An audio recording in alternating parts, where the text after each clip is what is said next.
खुलुमबाय जायफोरा एलियन फोथायो जायफोरा साइंटिफिक भिडियो मोजां मोनो जायफोरा अख्रांनि भिडियो मोजां मोनो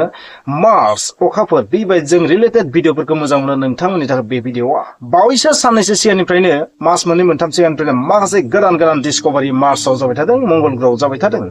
किउरियोसिटी रभार आरो पार्सेभारेन्स रभार बे मोननै रभारा ओरैबायदि गोदान फुटेज दैथायहरबाय थादों आरो बे फुटेजफोरा थारैनो मंगल ग्रहआव मोनसे समाव जिब दङमोन बेबादि साननो गोनां बाध्य खालामदों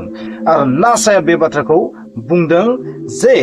मार्सआव मंगल ग्रहआव मोनसे समाव जिब दङमोन आरो गोमाथ' ओरैबो बुंनो नागिरो जों मानसिया मंगल ग्रहनिफ्राय फैदों जेब्ला मंगल ग्रहआबो मोनसे समाव दानिफ्राय बहुत बिलियन बोसोर सिगां जोंनि बुहुमबादि दैजों बुंफबनाय मिथिंगाजों बुंफबनाय बिफां लाइफांजों बुंफबनाय जिब जुनारजों बुंफबनाय डायनासर बादि जिब जुनारजों बुंफबनायमोन आरो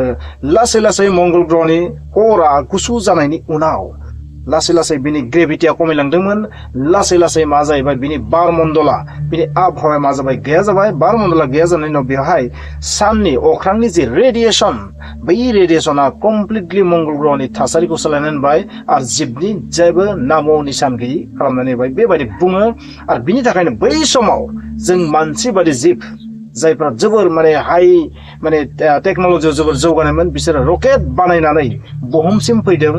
बा गुबुन गुबुन ग्रहआव थांनानै बेबायदि गावसोरनि जेनेरेशनखौ लाखिदों गावसोरनि सिभिलाइजेशनखौ सोदोमस्रिखौ फोथांनानै लाखिफिनदों बेबादि बुङो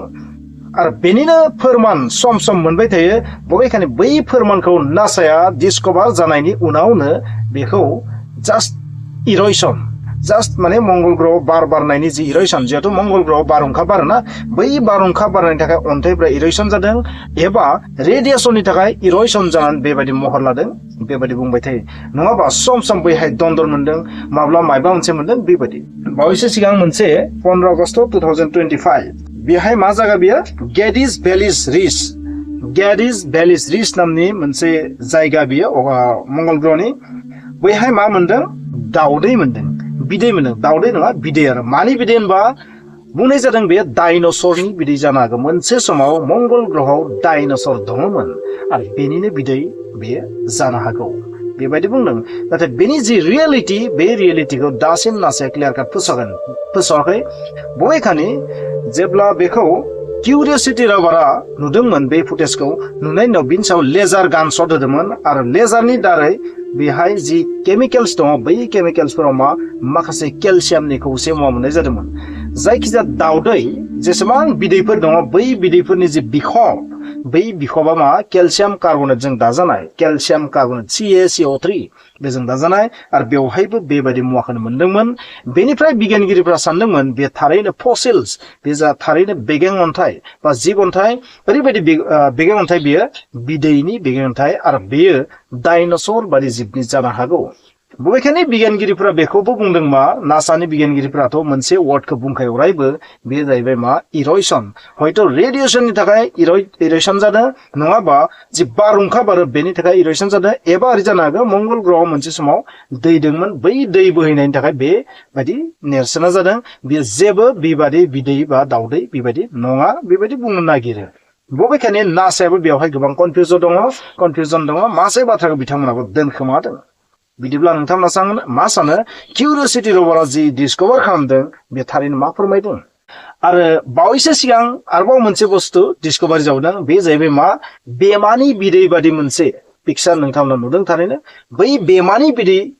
बेमा बिदै बादि जि नुथाय बेखौबो फसिल्स डेट मिन्स बेबो मोनसे बेगेन्थाइ बा जिब अन्थाइ होननानै बुंदों थारैनो बे मानि बिदै बेखौ एक्जेक्ट मिथिया नाथाय बेमानि बिदै बादि बेननायाव बेबायदिनो मोनसे नङा मोनसे डिस्कभारि जादों बबेखानि बे जि बेमानि बिदै बायदि मुवा बेखौ डिस्कभार खालामदों पार्सेभारेन्स रभारा स' बे मोननै रभारा मंगल ग्रह बायदिसिना गोदान बेबायदि डिस्कभारि खालामनानै हगारगासिनो थादों साननैसो सिगां मोनसे ओरैबायदि मुसुखा नुदोंमोन बे मुसुखाया जाबाय गणेश बाबानि मोनसे मुसुखा बे गणेश बाबानि मुसुखाखौबो बबेखानि नासानि सानैसो साइन्टिस्टफोरा बुंदों बे जाहैबाय अन्थाइया इर'सन जानानै जामख'नानै बेबादि जादों बेबायदि बुंदों स' बबे बाथ्राया सैथो बबे बाथ्राया नंखाय बुंनाया आरोबाव मोनसे ओरैबायदि क्लियार काट मोनसे दरजा बादि दुवार बायदि मोनसे दानफ्लंनाय मोनसे नुदों बे पिक्चारखौ बिथांमोना बुंदों बेबो जाबाय मोनसे इर'सन आरो बे मोनसे लाइटिं माने लाइटनिं नङा लाइटिंनि जि इफेक्ट लाइटिंनि माखासे जि इफेक्ट माने लाइटनि बायदिसिना एंगेलजों गोलैयोबा गुबुन गुबुन रोखोमनि बेबायदि पिक्चार नुनो मोनो गोजाननिफ्राय नाथाय बे बाथ्राया बेसेबां सैथो बेखौ बुंनो हाया नासानि बैफोर बाथ्राखौ दोनखोमानाय बायदिसो नांदों खारन मोनफ्रोम डिस्कभारिखौ बिथांमोना इर'सन होननानै बेबायदिनो नेवसिबोदों स' दासिमनि बयनिख्रुइ गोमोथाव डिस्कभारि मोननाया बेनो आरो नासाया बुंनो नागिरदों मा बे बाराव बिथांमोना थारैनो एलियन लाइफनि जि फसिल जिबनथाय बेगेंथाय बेखौ मोनमारबाय बेबायदि बिथांमोनाबो बुंनो नाजादों नाथाय बेनि कनफार्मेशननि आरोबाव सम नांबावगोन बिदिब्ला नोंथांमोना बे मोननै जि फुटेज बे मोननै जि पिक्चार बे पिक्चारखौ नुनानै मा सानो कमेन्टआव लिरबानो जाबाय मा थारैनो मंगल ग्रहआव थारैनो जिब दंमारो मा मंगल ग्रहनिफ्रायसो मंगल ग्रहआ जेब्ला जोबस्रांनायनि सम जादोंमोन बै समाव माखासे जोंनि स्मार्ट जिबफोरा बुहुम फारसे फैदोंमोन आरो बे फैनायाव माखासे जिबनि जोलैखौबो बेवहाय लानानै फैदोंमोन जुदि बेबादि लानानै फैदोंमोनबा बैसोर लाबोग्रा सुबुंफोरा सोरमोन बिसोरनि नाम निशाना बुहुमावफोर सब बेबायदि अनेक कुइसन दङ जोबनो गैयै सोंथि दङ सोंथिया माब्लाबो जोबा मानोना जोङो दिनैसिम बे इउनिभार्सनि 0.00000 इनफाइनाइट 0.1% ल'सो बे अख्रांनि सोमोन्दै जों मिथिगौ बिदिब्ला जायफोरा एलियन मोजां मोनो जायफोरा मंगल ग्रह मोजां मोनो नोंथांमोननि थाखायमोन बे भिडिअआ 2030 मायथाइहालागै